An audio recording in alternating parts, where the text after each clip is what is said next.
and then poultry. I'm treating it as if I was talking to the Bono Ahafo region as one whole, even though they're divided into two. What plans do you have to grow the agricultural potential of the region to improve the livelihood of the people in the Ahafo region? Thank you, Chair. Thank you, Mr. Thank you, Honorable Chairman. It's true, Ahafo is mainly an agricultural region, and we grow a variety of foodstuffs and then cash crops.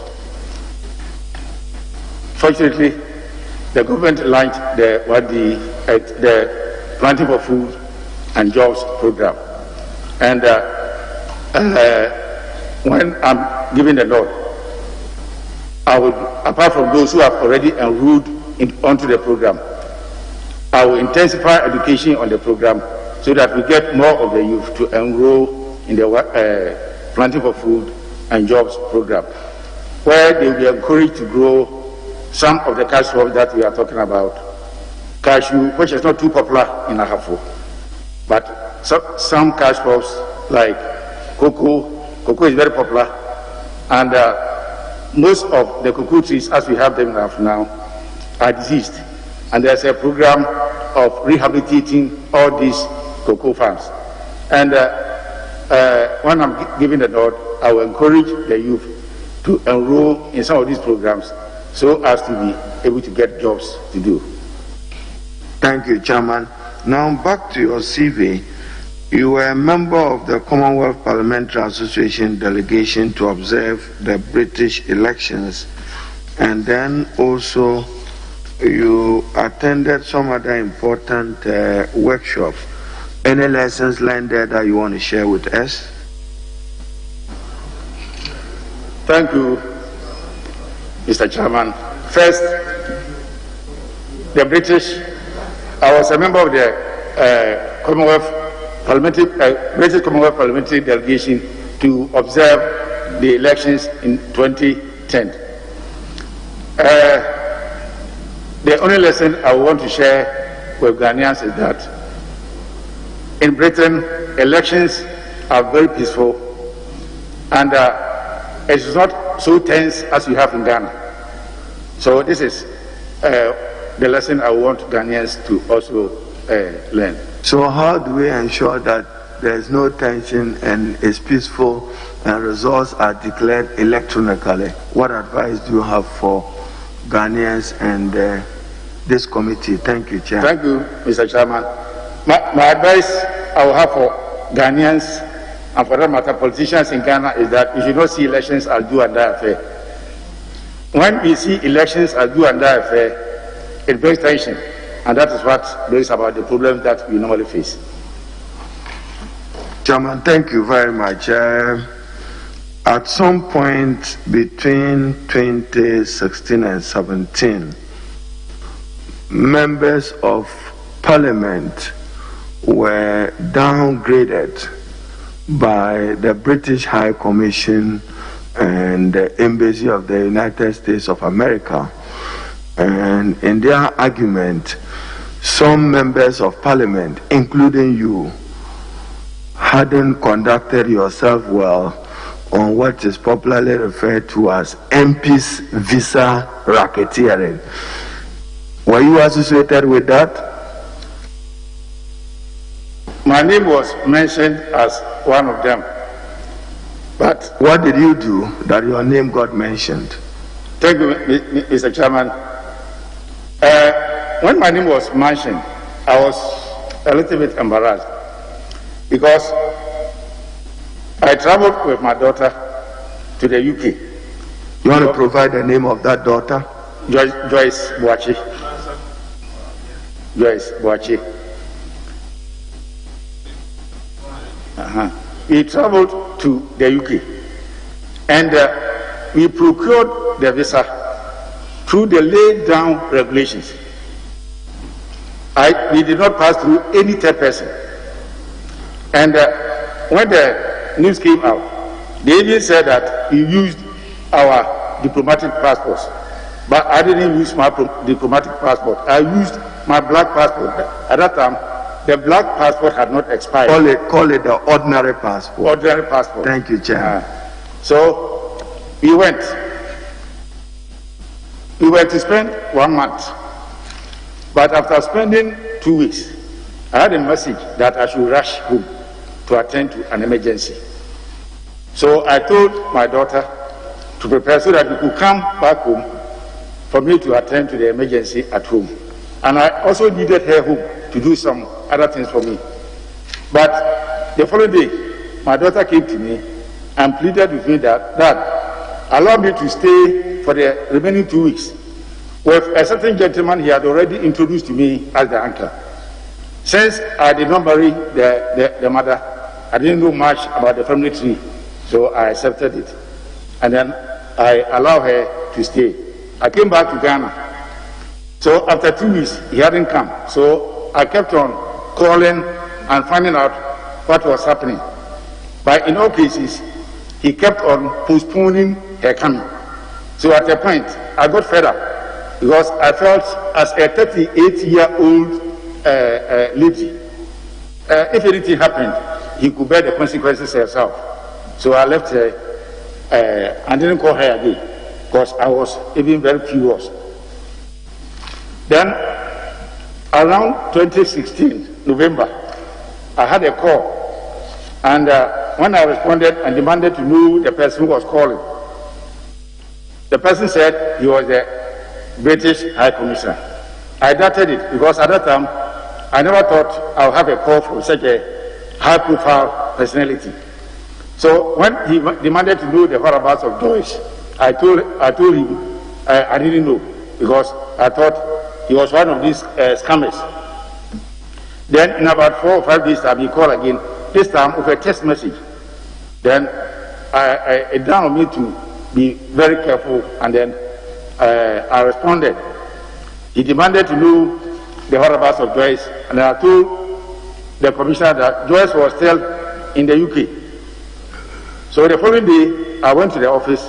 They demanded her address, her telephone number. I provided everything, and then came back. So when I came back home, I called Joyce again. For about 2 years, he had not received any call from me. So I called her, and the way I was talking, he realized I was very, very furious. I told her to choose between two things: either me, the father, dying, and he remaining there. So he said that, give me 1 week to prepare, I'll come. So this time round, he came back to Ghana.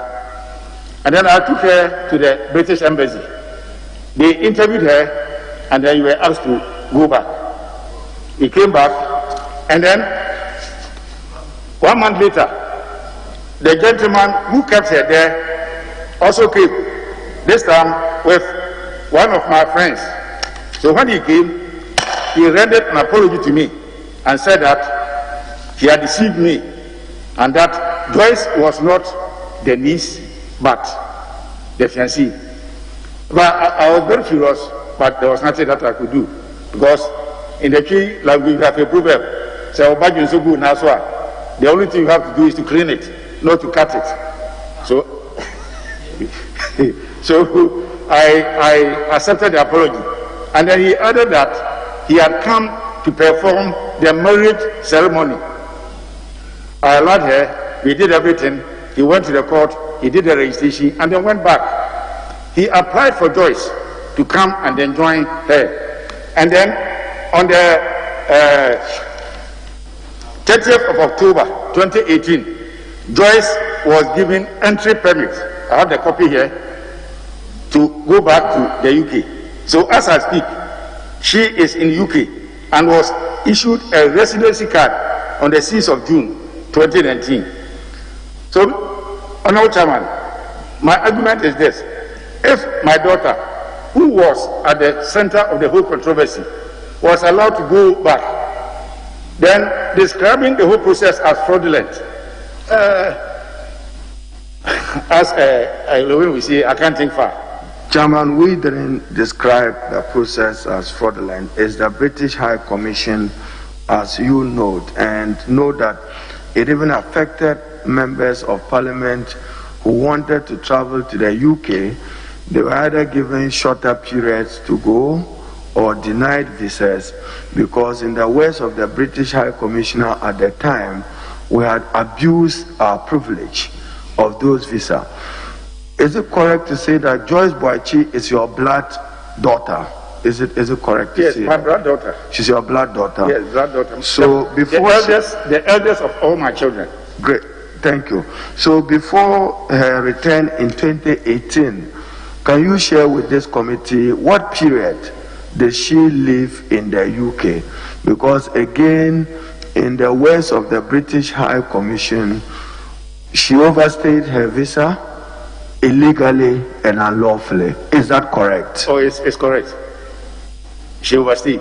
Do you find that conduct scandalous and embarrassing to Parliament?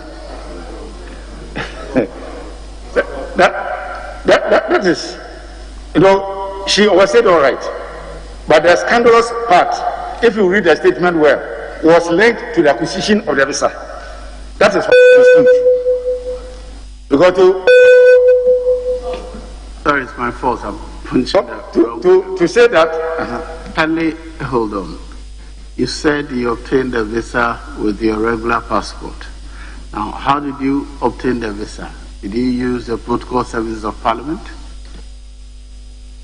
I went to the office at I think Laboni, and that was where all the typing and other things were done.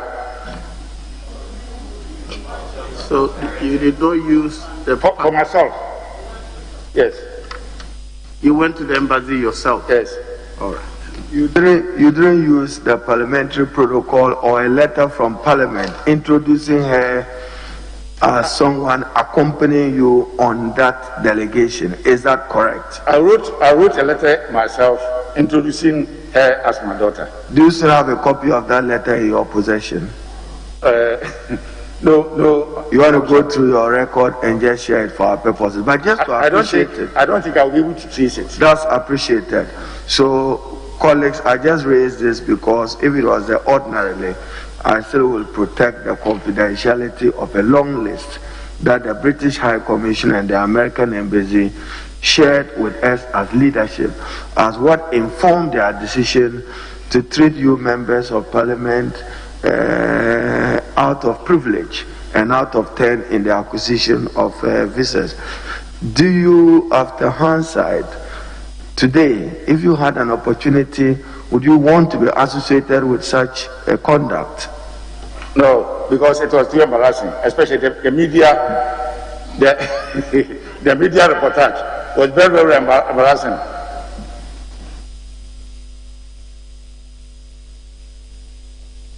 So when the British High Commissioner sent you a text, is that correct? You didn't respond to it? Oh, I responded. The first very text. The text came, and at the same time he called. Do you remember the name of the High Commissioner at the time who sent the text? John Benjamin. John Benjamin. All right. So, Chairman, back to the Ahafo region. What are the tourism potentials in the region, and what do you intend to do to improve it for the livelihood of the people of Ahafo? Thank you, Chair. Thank you, thank you, Honorable Chairman. Ahafo is one of the new regions, and it has a lot of potentials. Among these potentials is tourism. For example, if I'm giving the nod, I have three sites in mind. One, there is a village in my brother-in-law's constituency called Kencity Media. I'm sure he knows that. There is myself and Chama, we don't know that. What's the name of the village? Kencity Media. Kencity Media. Sibosu. Yes. Kencity Sibosu. Yes. Okay, thank you. There is a rock, and And on that rock is a tree called Chenchen. So the Chenchen is on the rock. That is why it is called Chenchen Simboso. And according to those, Chenchen is a kind of palm tree, right? Not palm tree. It's I don't know how to describe it. Chenchen is a tree. Yes, one of the species like Wawa, Umina, and others. Okay. So when by God's grace you give me the nod, that place is going to be developed as a tourist attraction. And then in our hometown, me and my brother-in-law, Sankore, we have the Confanochi tree. Confanochi tree. The one that is directly opposite where the mechanics are, as you drive towards Western region, the Western North. So you will see Nananum and then develop that place to as a tourist attraction. And then the Membo, I spoke to my immediate predecessor, and then he made me aware of the fact that feasibility studies have already taken place, and that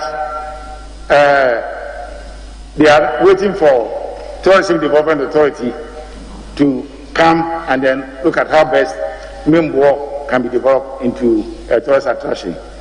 This I'll pursue if by God's grace you give me the nod.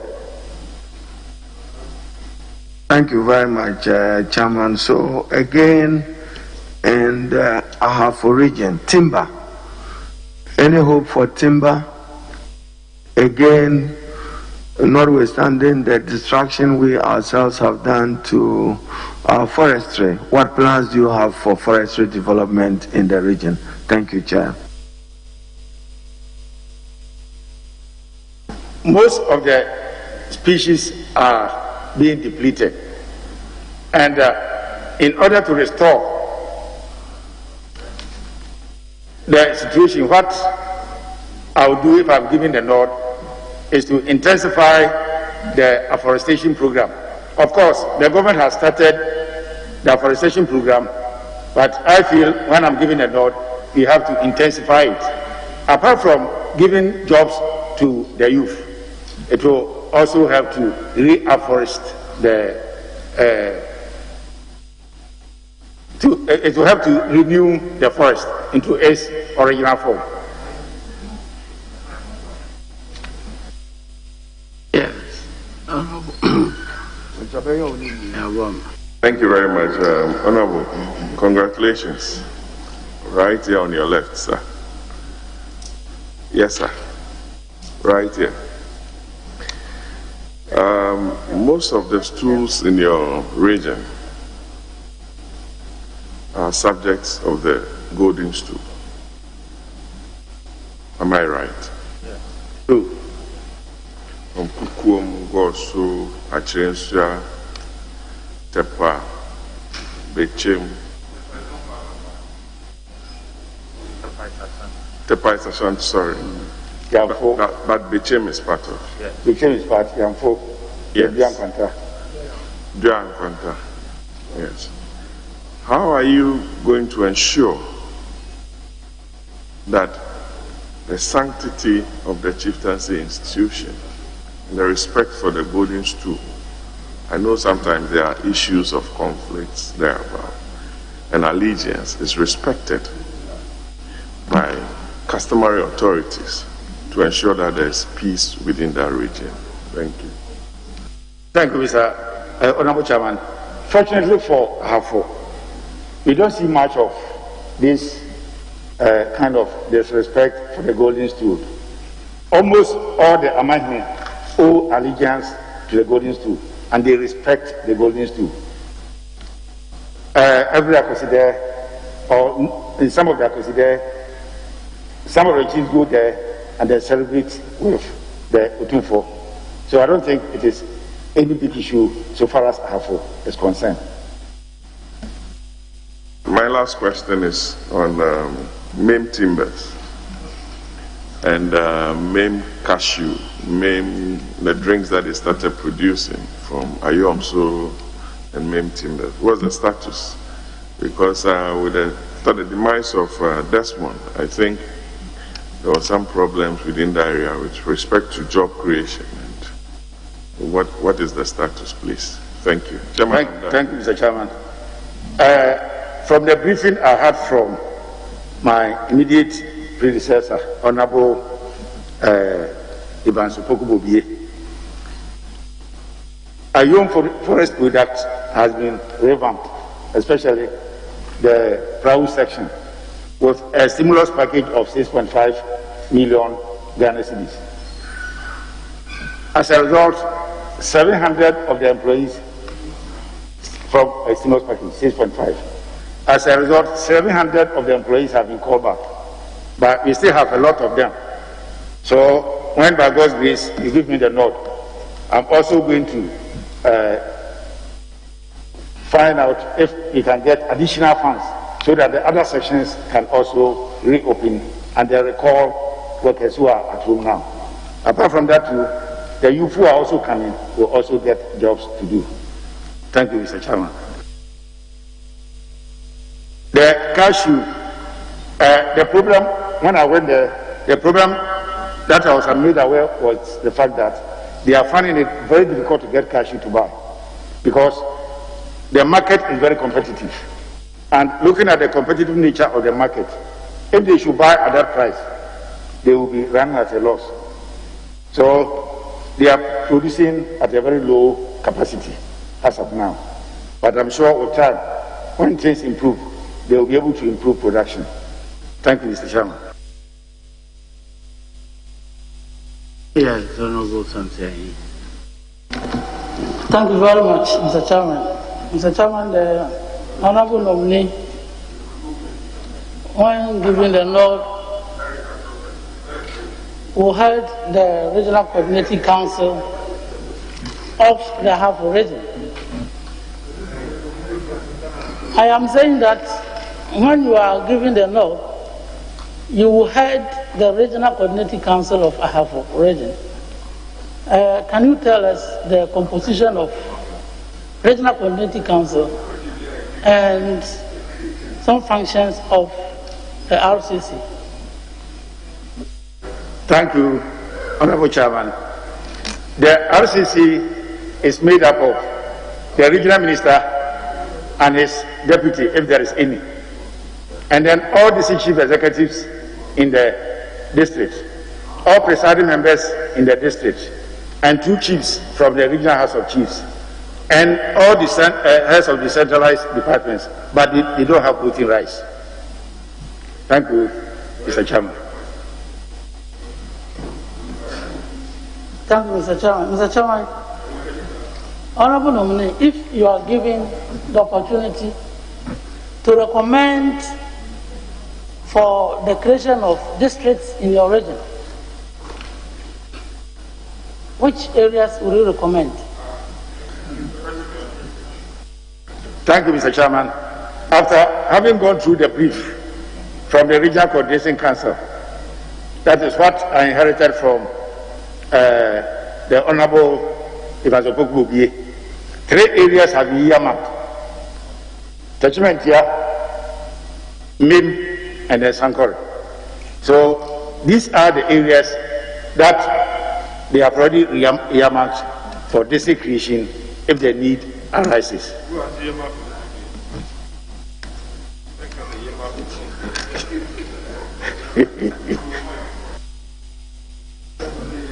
Mr. Chairman, from the handing over notes, your predecessor has recommended that a military camp should be established in Sankore.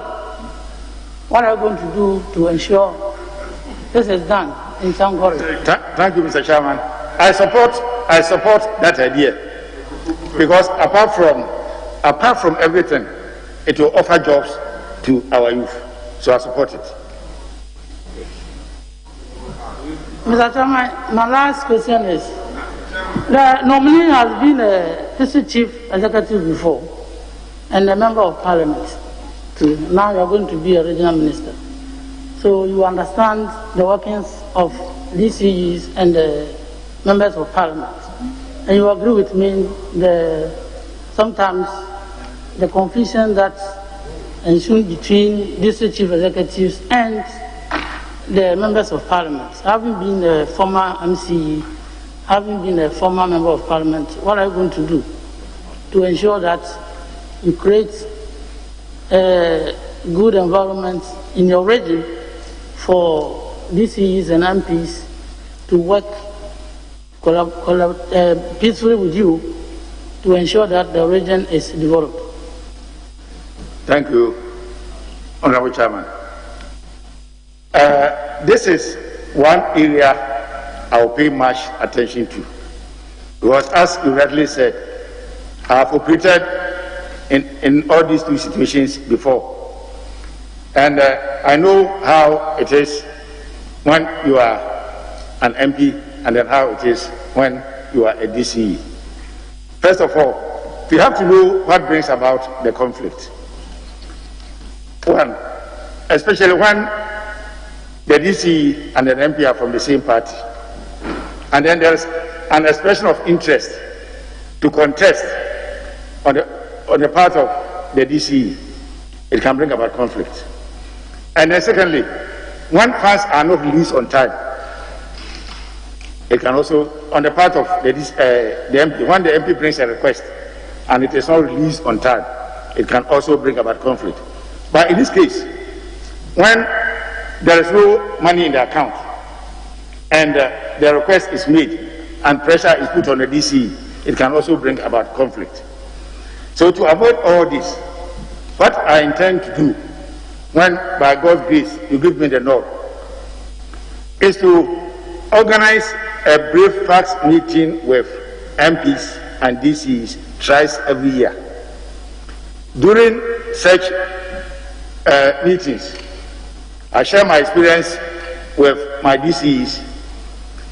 We discuss the volunteer programs in the region, and then we also listen to the concerns of the MPs, and then collectively we put our heads together and then redress the problems. I think this is what can bring about unity, which is needed for development. Thank you, sir. Lastly, Mr. Chairman, Honorable, you have done 4 already. Kindly leave it there. 2.5. Please leave it there, Honorable. Yes. Honorable nominee, congratulations. Your region is one of the newly created regions. Your predecessor sitting right in front of me here, I believe he has laid foundation for a smooth takeoff. Now, due to the fact that it's a newly created region, the structures are not there. You have an excellent opportunity to write your name in gold. Now, after 4 years, assuming you stay the tenure, what legacy would you want to be remembered for, if you can mention just 3 for this committee? Thank you very much, Mr. Chairman. Thank you, Honorable Chairman. It's through my predecessor, Honorable Boakye, has laid a solid foundation for the smooth takeoff of the region. When I was discussing this with some friends, as I said that we can equate it to an airport. The runway has been made. It is left to me to sit in the plane and then take off. And in taking off, there are a lot of things that I have in mind. One important legacy that I want to leave in Ahafo is to make sure that the youth in Ahafo, majority of them are gainfully employed.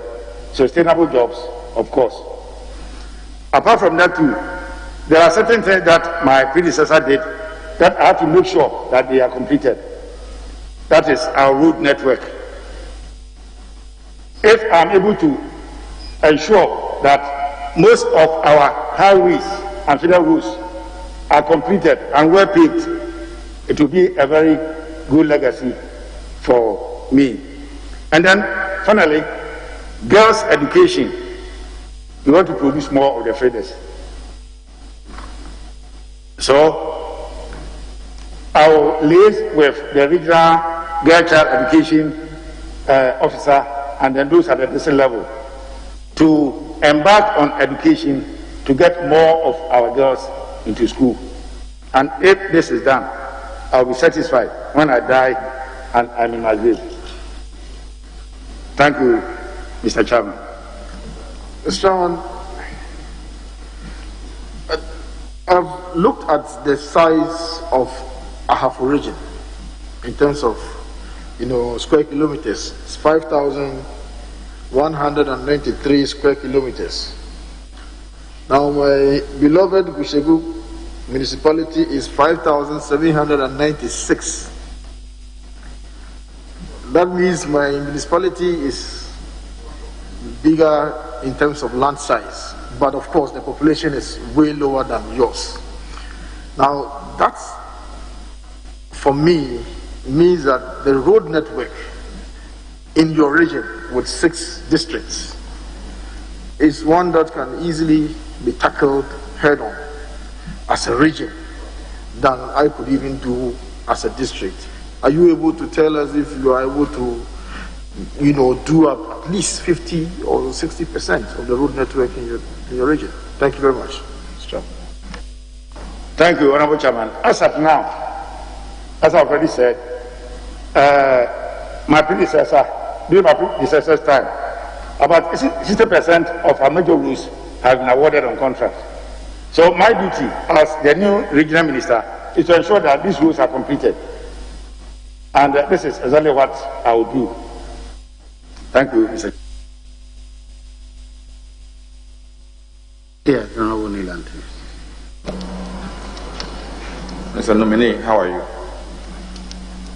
How are you? Hi. Okay.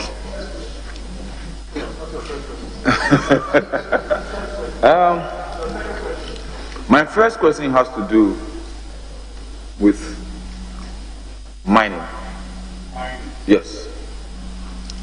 Earlier on, Honorable Patrick Boama asked you a question about MIM timber and the role. After timber, mining has become the most predominant industry in the region. What do you think has been the impact of mining on the economy of the region, and especially on the agricultural sector? Because that area used to produce, it was almost a food basket of the region. When we talk about the Akasim, that's where it comes from. Thank you, Honorable Chairman. To be very honest with you, in a way, mining has impacted negatively on agriculture. Because if you look at where Newmont is operating, people intentionally, when they find out that Newmont's operation is being extended to where their farms are, they intentionally plant crops and vegetables so that when they get there, they will get compensation. They think more about the money than the crops they grow. They don't look far ahead. So it has impacted negatively on agriculture. But the good side is that if you go to a place like Kencity, if you knew Kencity about some 15, 20 years ago, and you go there now, you realize that the whole township has been transformed. Look at the type of buildings we have in Kencity and the lifestyle of the general populace. All these things have improved because of the mining. The only problem they have in Kencity is their town roads network, which, as I've already said, have been awarded on contract, and I'm very sure maybe very soon the contractor will finish and then they will be relieved. When, by God's grace, you give me the nod, what I intend to do is that I'll call for the SRA that they have signed, the various communities have signed with Newmont. Inspect them and then see whether we can improve upon them. Then I also make them aware that we now have a new region. So the region also needs a social responsibility agreement, quite the extent from what the communities are having.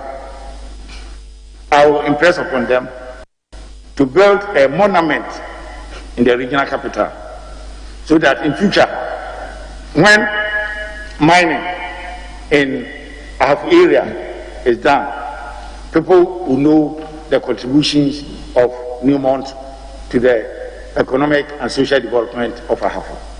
Thank you, Mr. Chairman, if the Honorable Neil and yourself will indulge me, now the road network between Kencity, Hwidiem and Ntotroso is in such a deplorable state. Now, what do you intend to do about it, other to what the Honorable Neil and observe? Galamsey, very popular in Kencity, and probably they have not even contributed to attaining the President's vision on fighting the illegal mining. What do you have to say to this? Thank you, Chair. Please, can you go over the question? Honorable, he says that Hwidiem to Ntotroso Road is in a bad state. What do you intend to do? Hwidiem Ntotroso Road. What is your plan? It's true. It's in a very deplorable state. But my immediate predecessor has made me aware that it is in the hands of a contractor. He even gave me the number. I spoke to him, and then he said he's preparing to come back to site to complete the work. So when, by God's grace, you give me the nod, I will make sure that this road in particular is completed. Thank you, Mr. Chairman. Continue, please. Okay. In your earlier submission, when you were asked about politics, and you made reference to the UK politics, and you said in UK it's very peaceful and violence-free. What do you think are the causes and who are the perpetrators of the perennial political violence in Ahafo, especially between you and your brother-in-law? Huh? What's the problem? How can we minimize it? How can we solve this so that the people of Ahafo will conduct politics in a very friendly and peaceful manner, as you saw in the UK? Thank you, Honorable Chairman. Honorable, if you recall, 2020 elections, a different picture about Ahafo was painted, which is very good. And my assurance is that I'm going to collaborate with my 6 MPs and then the 6 district chief executives and then Regional Security Council to ensure that this progress that has been made is sustained. I don't think we'll go back. Yesterday is gone. We look forward to tomorrow. If you were children yesterday, today we are men. Especially between me and my my brother-in-law. We have to demonstrate to people in Sankor in particular to know that we are not enemies.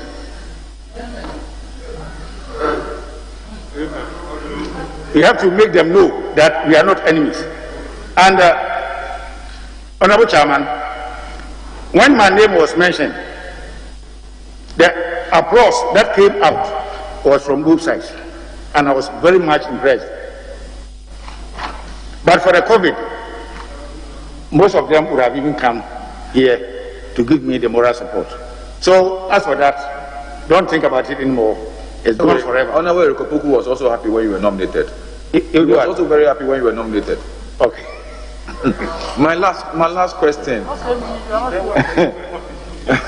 My last question, George, I know the area very well, you know. I played football around there, you know, and I went to school in Bechem. For the past, yes, I went to Bechem Prefect. Yes. For the past 2 weeks, I've done some work within that area, especially educational institutions. You know, Ahafo used to be the hub of education in the then Ahafo region. You went to St. Joseph Training College, or you taught there? Yeah, that was not the time when Asiudin Kitia was there. Okay. Almost all the schools, especially my alma mater, Bechem Prefect, have not Bechem, have uncompleted stalled infrastructure projects. Almost all of them. The former minister didn't do well for you. Almost all the schools, Bechem Prefect, for example. What are you going to do to ensure that these school projects, infrastructure projects are completed? Because when you go, some of these children are just sleeping on the veranda. What will you do to help? Especially now that we have SHS, free SHS, more of the children are going to school. Thank you, Honorable Chairman. I can remember when I was in this house, Education Committee, we went around throughout the country, and we realized that there were a lot of abandoned projects dating back from Nkrumah's time. And we have some of this in Ahafo, as you are saying. When, by God's grace, you give me the nod, I'm going to take an inventory of all these projects. Those that are from Common Fund, I'll pursue them from the Common Fund. And then those that are from the Fund and Procurement Management Unit, I'll also have to go there and make sure that they are completed. Because after all, it is government money that has been invested in these projects. So count on me that I'll make sure these projects are completed. Thank you, Mr. Chairman. Okay. Honorable Ayaga. Thank you very much, Mr. Chairman.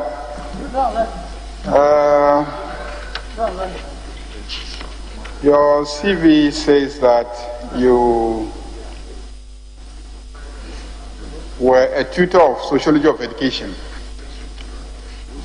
between 1984 and 1999.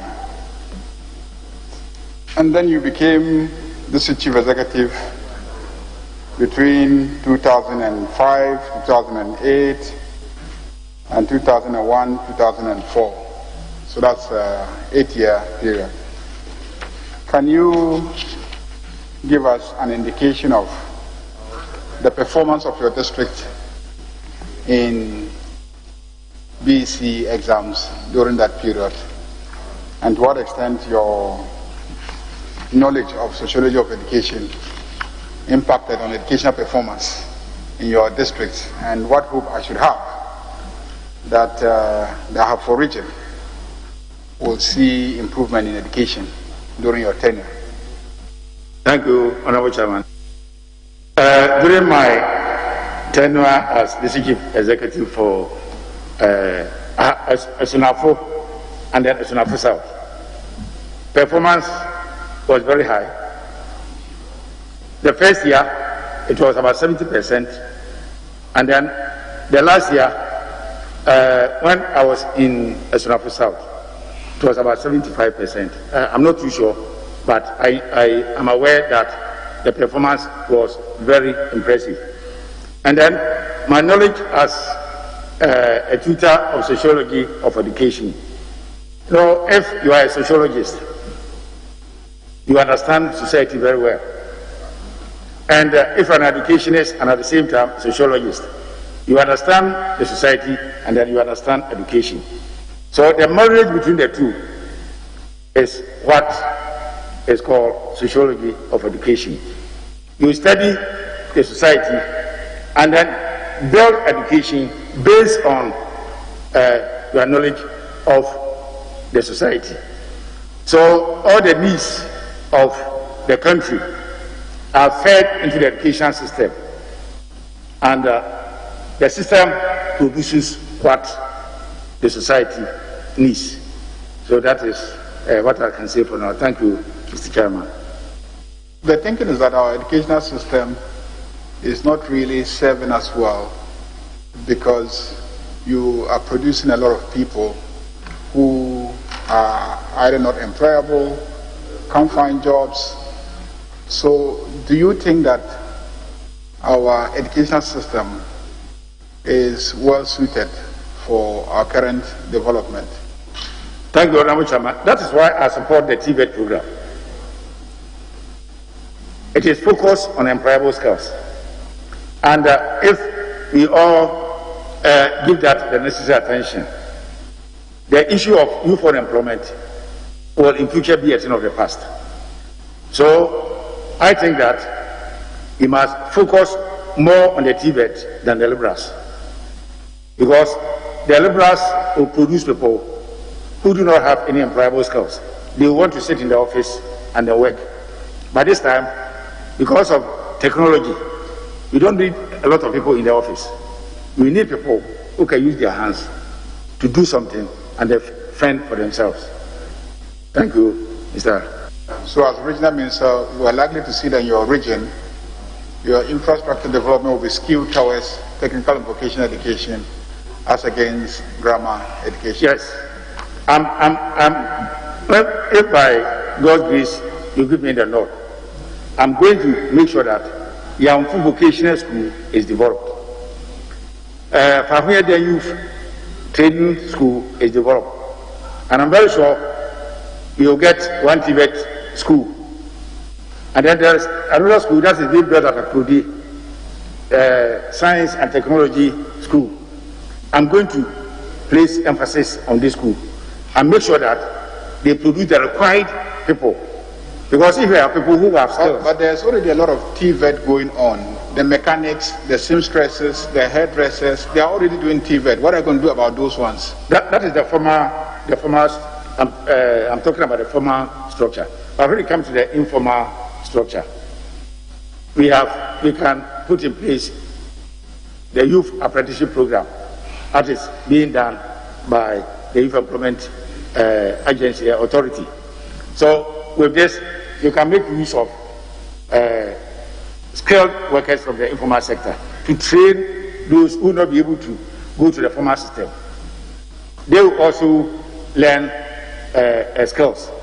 And then as they learn, you can even tax National Board for Small Scale Industry to give them training, and then when they finish, they will be able to be on their own.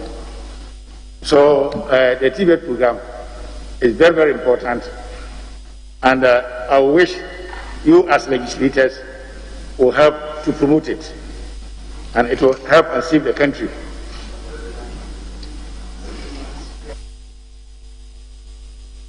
Honorable, yes. Good day, Honorable Nominee. My first question is, how many of the government new TVET centers are coming to Ahafo, and where are they going to be put? According to the briefing that I had from my predecessor, we are getting one. Every region is getting two, so you have to start thinking about where you're going to put the second. Okay. I've not thought about where they are going, but now that I've given the education, if you give me the dot, I will think about where they will be sent to. But in this case, at this particular time, it will be my secret. Thank you, Mr. Chairman. My second question, how many MVTI schools are in your region? And how many local government vocational institutions are in your region? There is no MVTI school. We have one vocational school at Ahafo, and we have one youth leadership training school at Famiade. Apart from this, we don't have any other MVTI school.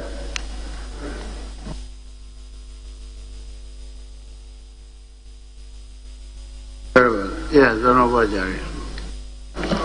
Thank you very much, Mr. Chair. Honorable nominee from my former region. Yeah. At first we used to be together, now they're on their own. You've been DC for almost 8 years. You have been DC for about 8 years. What's your take on decentralization in local government? Thank you. Thank you, Honorable Chairman. Decentralization, to me, is the best form of governance. Because in decentralization, we bring governance to the doorsteps of the ordinary person. So I think it is a good idea, and we have to intensify it and make sure that it succeeds.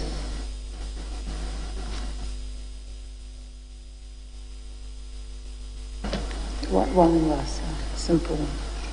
I heard you talking about MIM timbers. MIM timbers. What about scan style? What's the status of scan style? Thank you, Honorable Chairman. Scan style is not producing at a high capacity as it used to do because of financial problems. And as I've already indicated, when by God's grace you give me the nod, I will assist them like what my predecessor did, and then find out if you can get some stimulus package for them to be able to produce at high capacity and then employ more of our youth. Thank you, Honorable Chairman.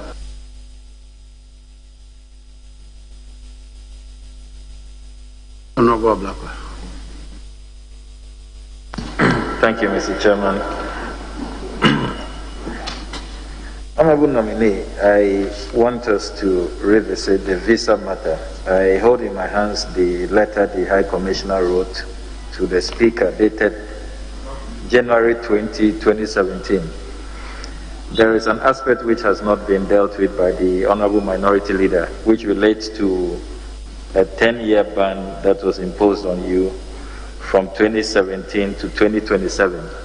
Is that ban still in force, or has it been lifted? Thank you, Honorable Chairman. I asked my lawyers to write to the High Commissioner, and the feedback I got from the High Commissioner was that he did not mention ban in any of his communications. So that is what I know about it. So if I can read it to you. Mr. Boakye is highly unlikely to be issued any further visas to visit the UK in the next 10 years for his role in facilitating his daughter's travel to the UK, including should he be re-elected to Parliament in a subsequent election, unquote. This is what the High Commissioner told Professor Okoye, the Right Honourable Speaker, at the time. So is this, whatever, if you don't want us to use ban, the High Commissioner says you are unlikely to be issued a visa in the next 10 years. Do you know if it's still in force? Because if confirmed, the chiefs and people, investors may want you to lead them to the United Kingdom between now and 2027. If this is still in force, it appears that you are incapacitated in that regard. That's why I'm inquiring. Thank you, Honorable Chairman. As I've already indicated, the correspondence I have from him did not indicate anything like that.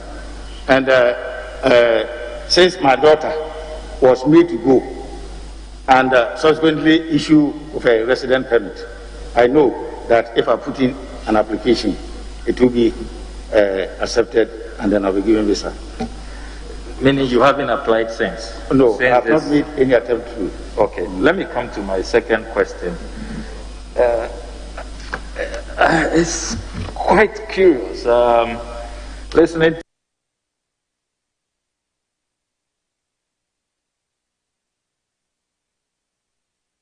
quite fondly of your political opponent in the constituency, who is here, the Honorable Eric Opoku.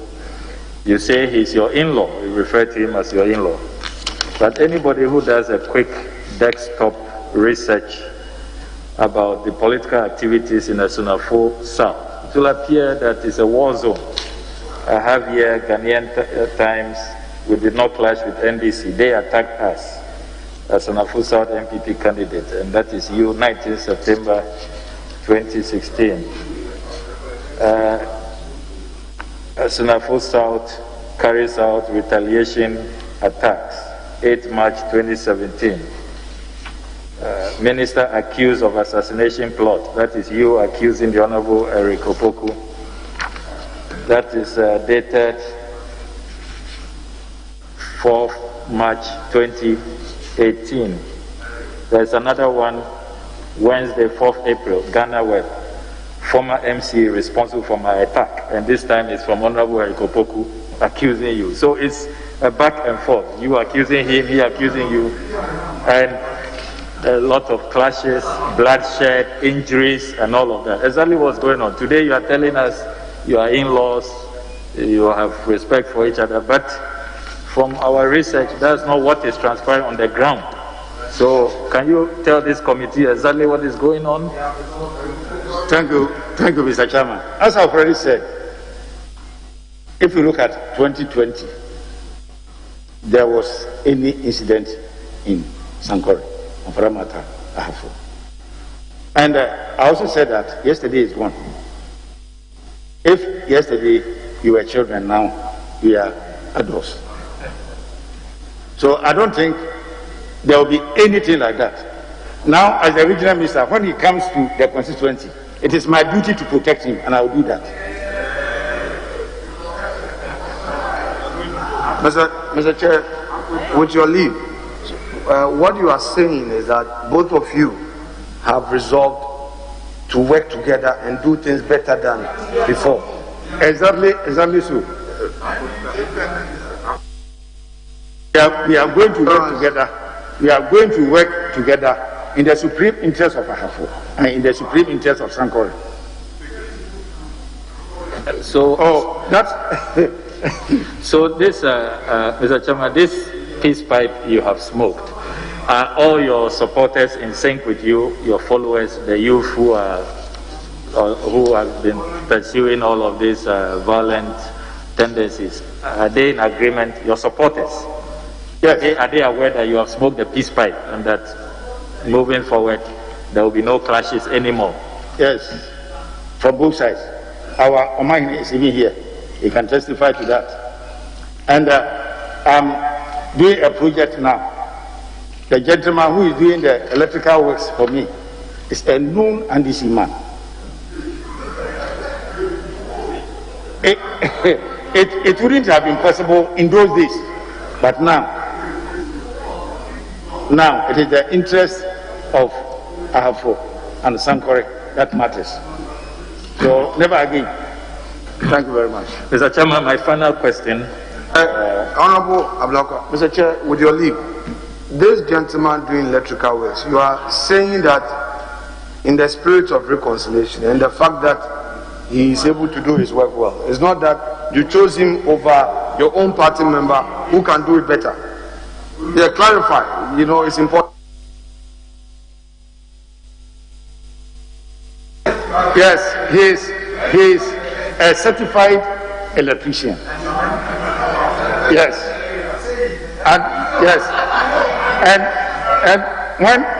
when for example my in-law is doing some work, I'll also ask him to employ somebody from the other side. So,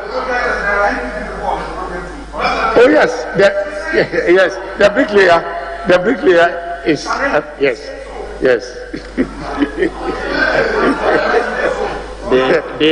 The bricklayer is an MPP, and then the bricklayer is an MPP, and the electrician is NDC.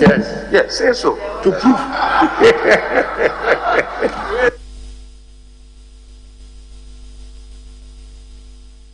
Honorable Chile, please look at me.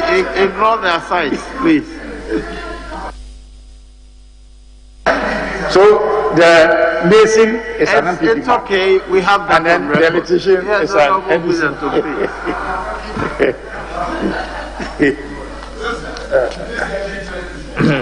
Very interesting indeed. Mr. Chairman, my final question relates to a major issue of concern, which is illegal migration. Illegal migration using very perilous routes.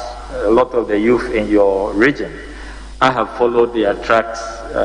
2 years ago, I went all the way to Spain, and over 80% of the illegal migrants were from your region. I even made a statement on the floor on my return. This is a matter the IOM, the International Organization for Migration, is concerned. I know that they've carried out a number of sensitization and public education drives in your region. Has this come to your attention, and how do you intend to stem the tide? Because many of the young people lose their lives and they just perish and nobody really hears about them. How do you intend to, first of all, block the channels and then create opportunities for the youth in the region so that they do not risk the deadly Mediterranean journey across the Sahara Desert in search for greener pastures to go to Europe and all of that? How do you intend to deal with this menace? Thank you, Honorable Chairman. So far as I know, this is not a serious problem in Ahafo. But that doesn't mean that we don't have to put certain things in place so that in future nobody will even think about going. So what I intend to do, if by God's grace you give me the nod, together with the district chief executives and the various district administrations, we are going to come out with a comprehensive job placement and creation program, which will be launched in the course of the year with the cooperation of my 6 MPs. I'm drawing the framework, and if you give me the nod, I will invite them around June. We stay it, I get their inputs, and then together we launch it. And this is going to offer skill training, and it is also going to offer placement programs for the youth. I think this will, in future, prevent our youth from traveling outside to some of these areas at the peril of their lives. Thank you, Honorable Chairman. Somebody here? Very well. No, not you. Honorable Sweeney. You are not here. Thank you very much, Mr. Chairman. You are not here. Mr. Chairman, I'd like to also take the Honorable Nominee back to the earlier issue of visa scandals. I listened to the nominee when he gave his explanation, and there were still some gaps in the explanation as you gave it. So you applied for a visa for, as you claim, an adult, to travel with an adult, 30 plus. You were a member of Parliament then, yet you were traveling abroad to stay for a month. Was Parliament on recess at the time that you were traveling to stay for a month with this adult daughter of yours, but returned after 2 weeks because of an emergency at home without her? And she also, according to your narration, did not return as she promised. Again, you spoke of the relationship with maybe her husband now. Did you say he was introduced as a niece? So I just want to know, first of all, you didn't know your daughter's niece? You didn't know your daughter's niece? Nephew? Yeah, well, so she was a nephew. You didn't know your daughter's nephew? And so he was misrepresented to you. And again, you traveled as a member of Parliament intending to stay for a month. Is that what you are telling this committee? Thank you, Honorable Chairman. At the time of the journey, I was not a member of Parliament. It was after I left Parliament in 2013. So I was not a member of Parliament. And then the second issue, as I've already indicated, I was not married to the mother, and therefore didn't know much about the extended family. So when he introduced her to me as the uncle, I gave her the benefit of the doubt and then agreed to her request. Yeah, so you applied on 11 September 2012. You are still a member of Parliament then when you applied for the visa with her. Yes, but I traveled in 2013.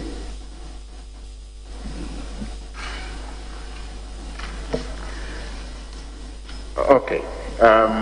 You didn't. Well, you have spoken about the fact that you didn't know the extended family of the mother's side that well. Okay, but let's look at violence also in Sankore. You spoke on Ekosi saying in 2016. I think that was November 2016, where you talked about. Yes, that was November 2016. After it was suggested that, yes, I think my mic is on. Yes, sorry. There was a follow-up on the visa issue. Since you are moving away from there, if I could have Honorable Nominee, please, at the time you applied for the visa, you were not required to give undertaking. You were not required to give undertaking to the High Commission that you will return to Ghana with your daughter. You were not required to give such undertaking. There was no such undertaking. Then two, you applied to travel, have a personal vacation, or you were not going in your official capacity for any program in Parliament. Thank you. I applied to go on my own. I was not going on any official program. Maybe because he has done a follow-up on it. So this action of yours affected the integrity of Parliament and affected even the institution of Parliament. You already spoke of how embarrassing it was to you. What do you have to say about how this conduct affected an institution like the Parliament of Ghana? Thank you, Mr. Chairman. As I already indicated, when the whole story came out, but the caption, visa fraud, was something that was not good. But if one didn't take his or her time to read about the contents, one might even think it is a visa racketeering sort of thing. But if you read it, you know the true fact. So by the fact that that thing came out, I would say I will render an apology to the institution of Parliament, because somebody may read the caption, I will not read the body. Thank you, Mr. Chairman. So why did you, or do you expect that your adult daughter should, be responsible for what may have happened, yet you didn't consider that in applying for a visa of her? Was she not old enough to have done that for herself? If you are suggesting that since she's an adult, she should be responsible for whatever may have happened, wasn't she an adult enough to also apply for her own visa? Thank you, Honorable Chairman. She could have, but he decided to travel because I was going to UK. He decided to go with me. Of one person. Then came 2018. The house of Honorable Eric Opoku was also attacked. And Eric Opoku is your political rival from that same community. In that attack also, vehicles, Toyota Land registration number provided here were destroyed, Kia Spectra destroyed, VW Passat destroyed, and some goods made away with. Given what you said about reprisal attacks, what will you say you know about this 2018 attack on Honorable Erikopoku's home? Thank you, Honorable Chairman. I don't remember saying anything about reprisal attack. I've never spoken to anyone about reprisal attack. I did not, as having plotted my attack. I did not do that. Then maybe it might be misreporting. I have never said it anywhere. I don't think Honorable Erikopoku or other people to come and attack me. Neither will he also think that I will order people to go and attack him. So maybe it's misreporting. I've never said that. And I don't think I'll ever say that. All right. Chairman. Chairman, just one more there. Are you a violent person? No, Honorable. Chairman, I know the nominee and I need an assurance from him. There are very respected chiefs in the area. Gosu Omahine. Yamfu, I was there, so I'll follow up Honorable Napo's question. I visited the Yamfu MVTI facility with the Honorable Frida. So you needn't even ask which institution will qualify, in my view, as the supervising minister at the time. The Yamfu MVTI school, the young people were doing very well and they need support. So you'll be working with the Omahine of Pu, Omahine of Sankore. Guarantee us that you will secure and provide for the peace and security of the region, working with the chiefs in that area. Thank you, Chair. Thank you, Honorable Chairman. When you give me the nod, I am going to declare zero violence in Ahafo. Yes, I'm going to do it because I need to defend my integrity. Don't sit down for any group of youth to disturb Ahafo, from my name to a link to that. So I'm going to declare zero tolerance for violence in Ahafo. But before that declaration, when you give me the nod, if two people are fighting at a mechanics workshop and they attack one another, you will not be there. So don't take on responsibility which you have no control over. Yes, they have a lot of police who deal with that. No, we are done. Honorable Chief Whip, he finished. No, I was just on my last question. One leader interrupted. You had a leader came in with a yes. follow-up. I beg you. Thank you very much, Mr. Chairman. So, and it's actually even just a follow-up. I don't think my that question was very well addressed.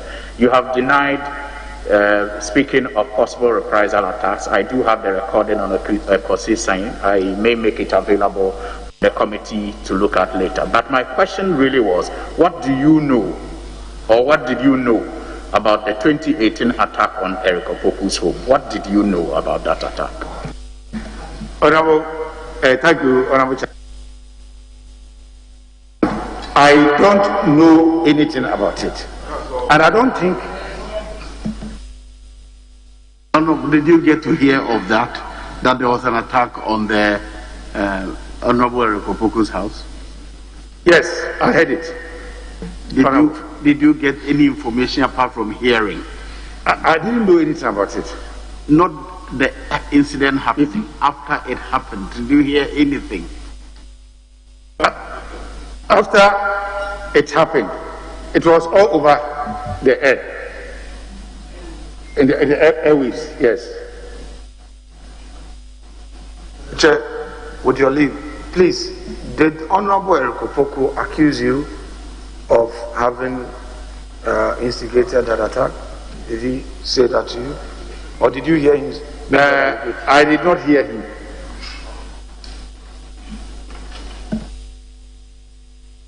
Yes, Honorable Chief.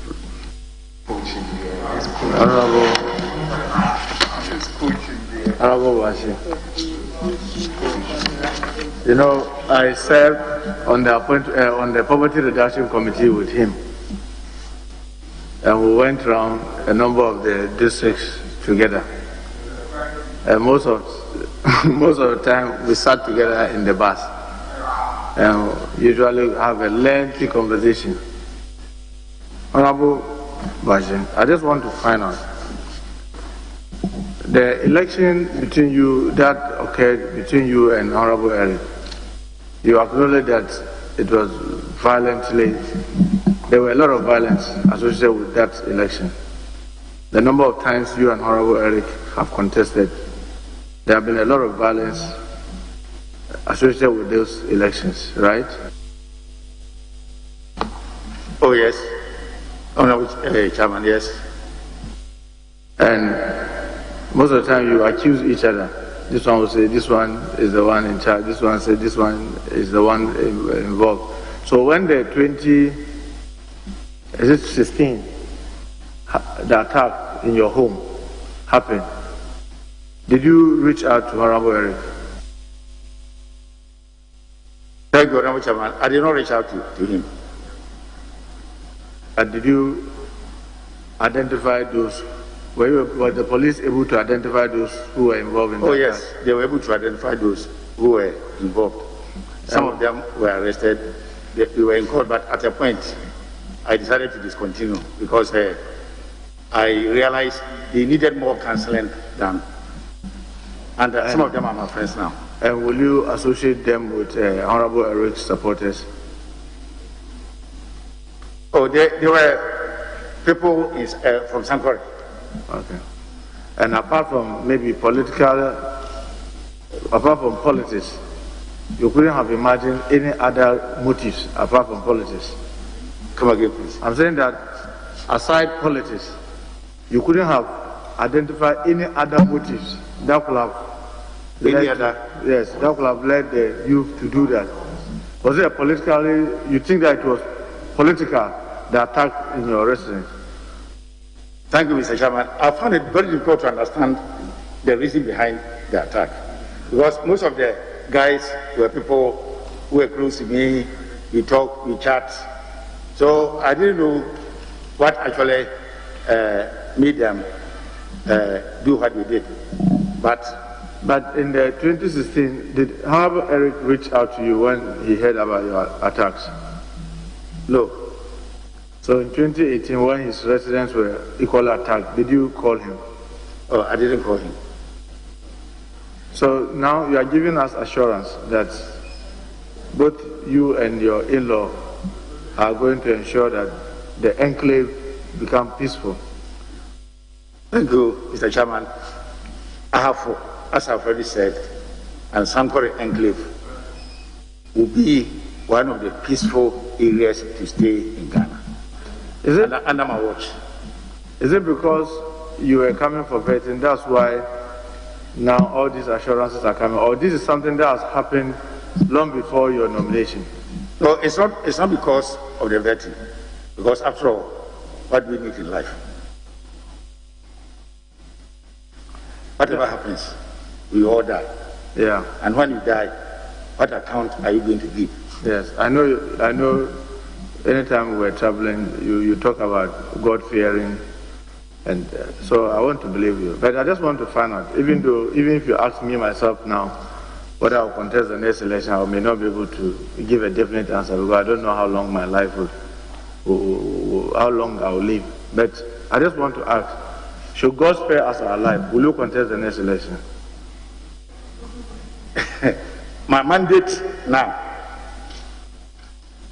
as the president has appointed me, is to coordinate, supervise the activities of the district assemblies in Ahafo.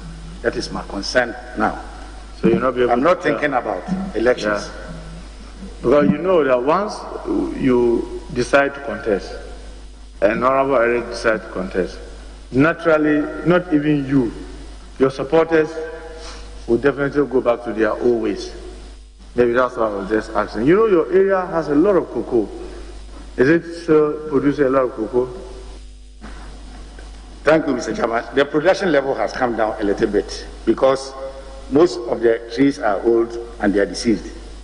The government has just started a rehabilitation program. I'm very sure that in about 2-3 years' time, we'll go back to our normal levels. But as of now, the levels are low.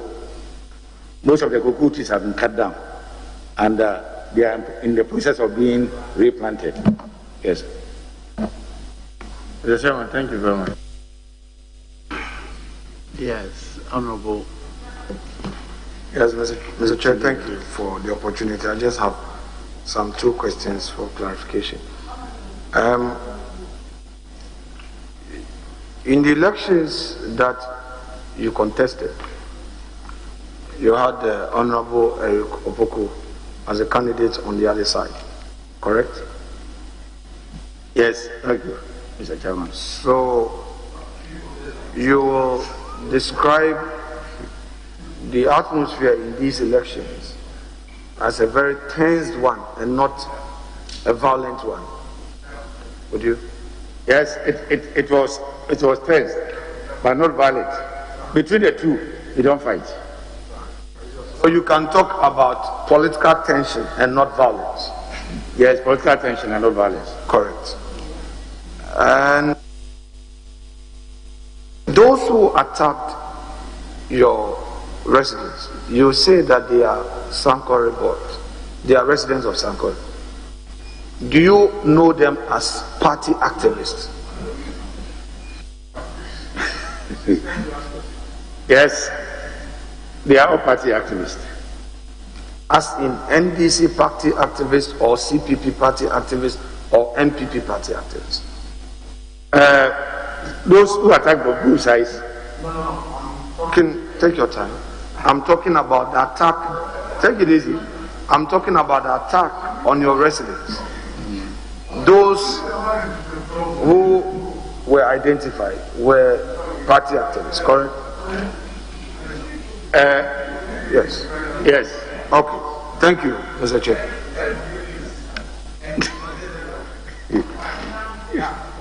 Honorable nominee, we thank you for attending upon the House to answer questions.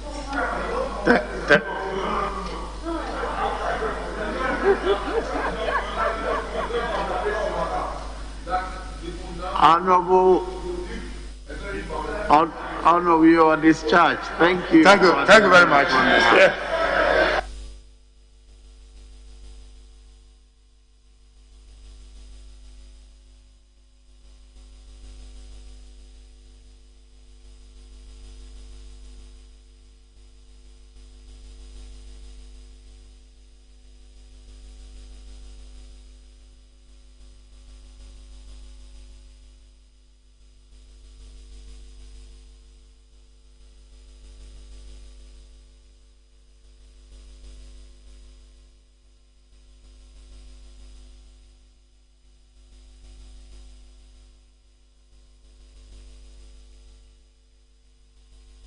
Honorable colleagues, don't kindly hold a little.